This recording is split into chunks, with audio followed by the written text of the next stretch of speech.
जम्मू कश्मीर में इलेक्शन का दौर जारी है।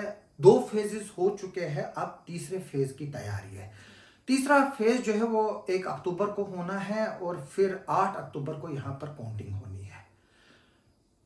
लेकिन सब लोगों की दिलचस्पियां जो है वो डिफरेंट डिफरेंट कॉन्स्टिट्यूएंसीज में है। और अगर हम जिला किश्तवाड़ की बात करें, जो 18 सितंबर को पहले फेज में जहां पर 3 कॉन्स्टिट्यूएंसीज की वोटिंग हुई थी, वहां पर भी लोग जानना चाहते हैं कि वोटिंग पैटर्न जो है वो क्या रहा।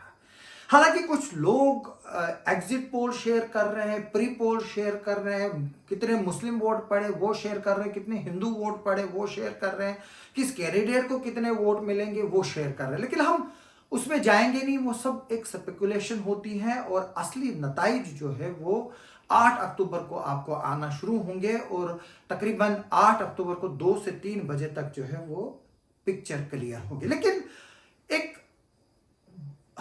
एनालिसिस होता है, एक एनालिसिस जिस तरह से कि किस एरिया में कितने वोट हैं, क्या है, हम आज आपको ये बात इंदरवाल कॉन्स्टिट्यूएंसी की बताएंगे। जी, इंदरवाल कॉन्स्टिट्यूएंसी में रिकॉर्ड 84% पोलिंग हुई है।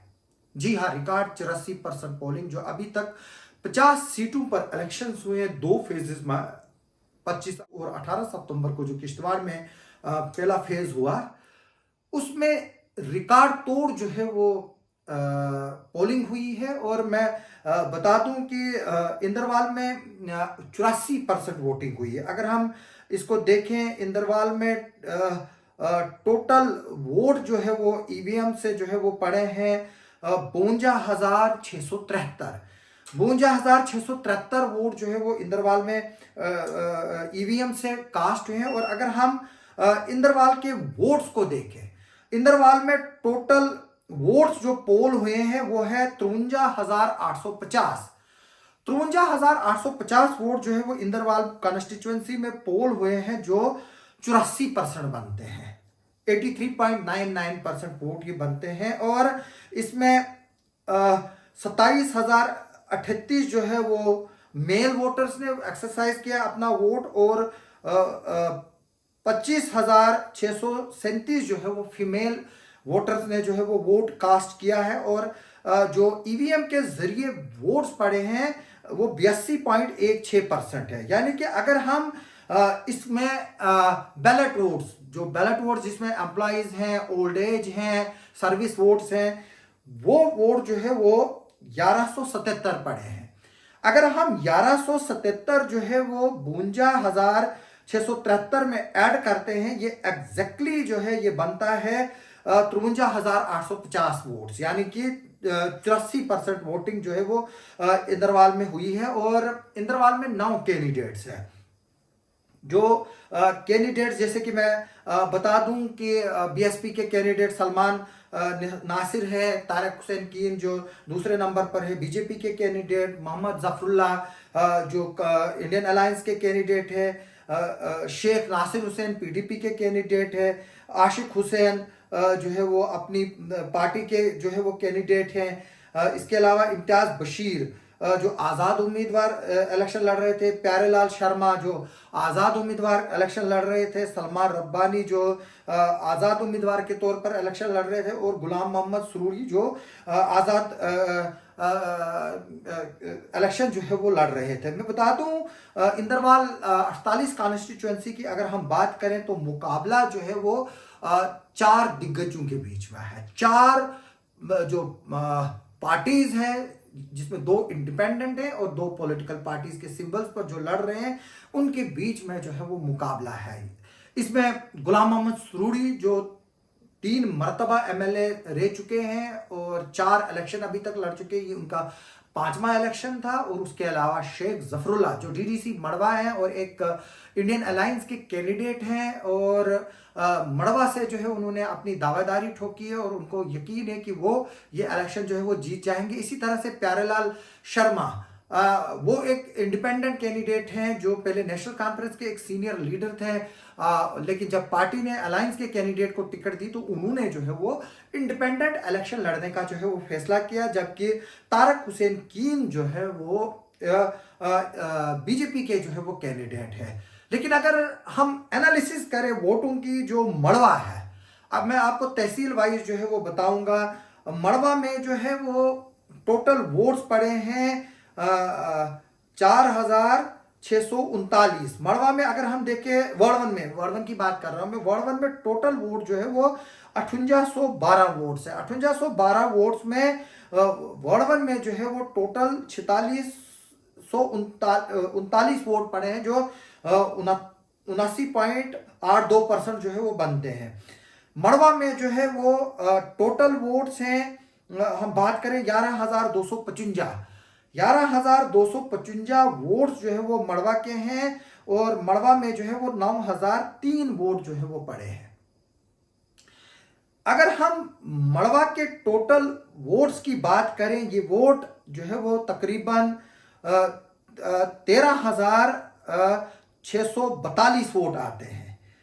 13,642 वोट जो है वो मड़वा में टोटल जो है वो पड़े हैं, दोनों मड़वा और वर्णवन ब्लॉक को लेकर। और मैं बता दूं कि टोटल वोट मड़वा में 17,068 के करीब है, और उनमें 13,642 वोट जो है वो पड़े हैं वहां पर, जो 80% के करीब जो है वो वोट बनते हैं।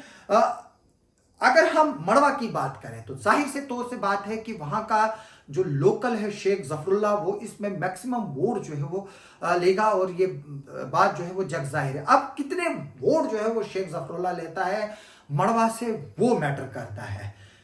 मैं बताऊंगा, इस बात पे मैं आगे आऊंगा कि किस तरह के जो है वो फिर एनालिसिस बनेंगे। उसके बाद छात्रों में टोटल वोट है 14,055, जिसमें वोट कास्ट हुए हैं 12,065 वोट जो है वो 86% बनता है। यानी कि ओवरऑल इंदरवाल में 84% वोटिंग हुई। उसमें छात्रों जो ब्लॉक है वहां पर सबसे ज्यादा वोटिंग हुई है, वो 86% हुई है। उसके बाद अगर हम बात करें मुगल मैदान की, मुगल मैदान में टोटल वोट्स है 18,439। ये इंक्लूडेड है जो वोट्स ठाकराई एरिया के, जैसे अंजोल है, केशवान है, अंजोल है, सिरगुवाड़ी है, बाकी जो दूसरे इलाके हैं जो ब्लॉक ठाकराई में पड़ते हैं, वो भी इसमें इंक्लूड है। और मुगल मैदान में सबसे ज्यादा वोट पड़े हैं 15,155। 15,155 वोट को अगर हम 12,000 वोट से जोड़ेंगे, ये बनता है 27,200 कुछ वोट बनता है ये। यानी कि 12,065 जमा 15,155 वोट को अगर जो है वो हम मिलाएं, ये बनता है 27,220 वोट्स। यानी कि मुगल मैदान, छात्रों और जो ठाकराई का एरिया है वहां पर मिलाकर जो टोटल वोट्स पड़े हैं वो पड़े हैं 27,200, जिसमें मैं आपको बता दूं कि जो तकरीबन 3,000 के करीब जो वोट्स हैं, जो हमारे पास डिटेल्स हैं, जो 3,000 के करीब इसमें वोट्स है। मैं आपको एग्जैक्ट नंबर बताने की कोशिश करता हूं। 3,064 वोट है। 3,064 वोट जो है वो ठाकराई ब्लॉक के भी जो है वो इसमें शामिल है, जो हमारे पास जो डिटेल्स हैं। इसमें मैं बात करूं बोंजवा की, बोंजवा में जो है वो टोटल वोट 14,550 है। 14,550 में 11,811 वोट जो है वो पोल हुए हैं, जिसमें चमोती भी है, क्योंकि चमोती इलाका जो है वो द्रावशाला ब्लॉक का है। जो द्रावशाला ब्लॉक है वो सारे का सारा किश्तवाड़ कॉन्स्टिट्यूएंसी में सिवाय चमोती के। हम अब आगे बढ़ते हैं। देखिए, मैं आपको एक बात बता दूं कि इस इलेक्शन में वही जीतेगा इंदरवाल सीट को जिसका दबदबा जो है वो छात्रों और मुगल मैदान को मिलाकर है, और साथ में उसको मड़वा से और बोंजवा से जो है वो वोट्स मिले। मैं एक तरह से बता दूं कि जितने ज्यादा वोट शेख जफरुल्लाह मड़वा में लेगा और जितने ज्यादा वोट तारक हुसैन कीन जो है वो बोंजवा में लेगा, उतने चांसेस गुलाम मोहम्मद सुरूरी को जो है कि वो ये इलेक्शन हार सकते हैं। इसी तरह से अगर हम ये बात करें, क्योंकि गुलाम मोहम्मद सुरूरी जो है उनका वोट जो है वो सब ब्लॉक्स में है। जैसे कि अगर हम प्यारेलाल शर्मा की बात करें, प्यारेलाल शर्मा का ज्यादा होल्ड जो है वो मुगल मैदान और छात्रू इलाके में है और थोड़ा सा जो ठाकराई का इलाका है। लेकिन इस इलाके की सबसे बड़ी बात यह है कि यहां पर, जैसे मैंने ही पहले ही बताया कि 27,220 के करीब जो है वो वोट है। 27,220 वोट जो है वो बहुत वोट होता है। और अब इतने में से तारक हुसैन कीन कितने वोट लेता है, गुलाम मोहम्मद सुरूरी कितने वोट लेता है, क्योंकि बीजेपी का अपना चंक है, गुलाम मोहम्मद सुरूरी का अपना चंक है। और गुलाम मोहम्मद सुरूरी जो है वो 3 बार एमएलए रह चुके हैं और एक बार वो पहले भी इलेक्शन लड़ चुके हैं 1996 में, ये उनका 5वां इलेक्शन है। अब ये देखना होगा कि जितने ज्यादा वोट गुलाम मोहम्मद सुरूरी और तारक हुसैन कीन जो है वो लेते हैं मुगल मैदान से, उतने ब्राइट चांसेस है गुलाम मोहम्मद सुरूरी के और तारक कीन के जीतने के। अब हम शेख जफरुल्लाह पे आते हैं, क्योंकि देखिए मैं ये बात बता दूं कि प्यारेलाल शर्मा का जो होल्ड है वो इन 2 ब्लॉकों पे है, जैसे मैं क्लियर कर रहा हूं। और इन ब्लॉक्स में 27,220 वोट्स है। 27,220 वोट को मैं बता दूं कि जो जीतने वाला कैंडिडेट होगा वो 16 से 17,000 वोट के बीच का होगा। यानी कि जिस कैंडिडेट को 16 से 17,000 के बीच वोट आएंगे वो जो है वो इस सीट से कामयाब होगा। बात करते हैं शेख जफरुल्लाह की। अगर शेख जफरुल्लाह, क्योंकि जाहिर सी तौर से बात है कि वो मड़वा का रहने वाला है और वर्वन का रहने वाला है, उस इलाके का रहने वाला है। अगर शेख जफरुल्लाह जो 13,500 के करीब वहां पर वोट है, जैसे कि मैंने बताया जो 13,642 वोट मड़वा और वर्वन में पड़ा है, अगर उसमें 9,000 वोट वो लेने में कामयाब होता है, फॉर एग्जाम्पल हम मिसाल देते हैं, बाकी 4,000 जो है वो बाकी लोगों को है, फिर उसको जो बाकी इलाके हैं यानी कि मुगल मैदान, ठाकराई और भोंजवा से उसको कम से कम 8,000 वोट लेने होंगे। यहीं पर जो है वो कहीं ना कहीं शेख जफरुल्लाह के लिए एक इम्तिहान है और एक लिटमस टेस्ट है, क्योंकि शेख जफरुल्लाह को जो है वो लास्ट मोमेंट पर जो है वो मैंडेट मिला है। और मैं बता दूं कि तारक हुसैन कीन के लिए भी जो है वो यही सिचुएशन है। तारक हुसैन कीन के जो भोंजवा में 11,811 वोट्स पड़े हैं, उसमें से अगर तारक हुसैन कीन 7,000 वोट लेने में कामयाब होता है, यानी कि तारक हुसैन कीन को फिर मुगल मैदान, छात्रू, ठाकराई और मड़वा से जो है वो कम से कम 10,000 वोट लेने होंगे। इस तरह के समीकरण बन रहे हैं कि जो ये टॉप 4 लीडर्स हैं, यानी कि आप बात कीजिए तारक हुसैन कीन के, शेख जफरुल्लाह के, गुलाम मोहम्मद सुरूरी के और आप बात कीजिए प्यारेलाल शर्मा के। मैं आपको यह बता दूं कि ये सारे के सारे कैंडिडेट जो है वो 12 से 13,000 वोट लेंगे, यानी कि 12,000 वोट अगर हम रखते हैं सबको, वो बनता है 48,000 वोट।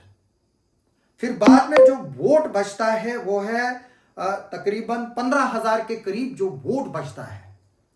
15,000 के करीब वोट में आप पीडीपी का भी शेयर रखिए और जो बाकी लोग हैं उनका भी जो है वो हम 2,500 से 3,000 वोट्स का शेयर रखते हैं और बाकी जो है वो बचता है 12,000। 12,000 वोट में जो 5,000 वोट लेगा, जो रिमेनिंग है, या 6,000 वोट जो लेगा, वो इलेक्शन जो है वो इंदरवाल कॉन्स्टिट्यूएंसी से जीतेगा।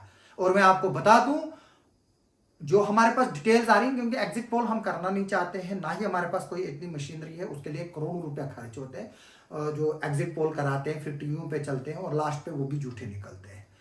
असली इंतजार आप जो है वो 8 अक्टूबर का ही कीजिए। लेकिन मैं इतना बता दूं कि जो भी कैंडिडेट जीतेगा, जीत का मार्जिन जो है वो 1200 से 1800 के बीच रहेगा।